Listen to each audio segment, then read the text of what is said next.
আমরা ভেবেছিলাম যে আমাদের অভিভাবক মাননীয় ডিএম স্যারের সঙ্গে কথা বলে আমরা একটা সুরাহা পাবো, কিন্তু আমাদের জানা ছিল না যে এটা একটা ঘুঘুর বাসা। এক নামটাকেও দেখান, আচ্ছা এখানে লেখা ঘুঘুর বাসার নাম দিয়েছে মুর্শিদাবাদ জেলা পরিষদ, একেবারে জেলা প্রশাসন। সুন্দর একটা নিখুঁত ঘুঘুর বাসা। ঘুঘুর বাসা বোঝেন তো? এখানে কেউ কিছু জানে না, কোনো কাউন্টারে কোনো দপ্তরে কোনো অফিসার নেই, কেউ নেই, কে কোথায় আছেন তাও জানেন না, কে কখন থাকবেন কিচ্ছু জানেন না। এনারা একেবারে বড় বড় বিল্ডিং তৈরি করে রেখেছেন, একটা সুন্দর একটা ঘুঘুর বাসা বানিয়ে রেখেছেন। আমরা বিএলও মুর্শিদাবাদ জেলার সমস্ত ব্লক থেকে আজকে আমরা এসেছি, 200-র অধিক বিএলও। আমরা আগে ডেট নিয়েছিলাম, গত সোমবার আমরা এসেছিলাম, জানিয়েছিলাম যে আজকে আমরা আসব, আমাদের কিছু সমস্যা হচ্ছে, যে সমস্যাগুলো নিয়ে আমরা কথা বলবো। তৎসত্ত্বেও এখানে নেই ডিএম স্যার, তিনি নিজে উপস্থিত নেই।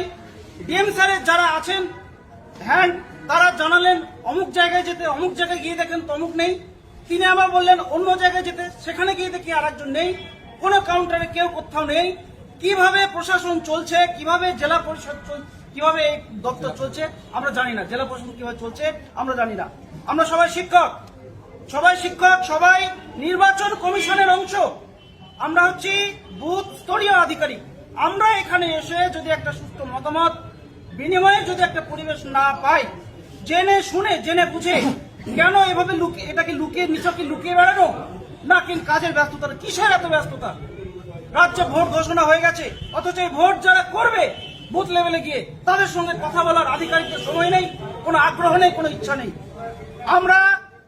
আমরা নির্ভীক কণ্ঠে ঘোষণা দিচ্ছি, আগামী দিনে অল্প কয়েকদিনের মধ্যে আমরা চলমান এসআইআরে যে অরাজকতা চলছে, যে অসঙ্গতিগুলো রয়েছে, সেগুলোর যদি সুষ্ঠু সমাধান এবং এর সুন্দর একটা বার্তা যদি আমরা না পাই, বিএলও ঐক্যমঞ্চ আগামী দিনে বৃহত্তর আন্দোলন ডাকবে এবং পুলিশের কাছে কতগুলো লাঠি আছে তা আমরা বিএলওরা সেদিন দেখব।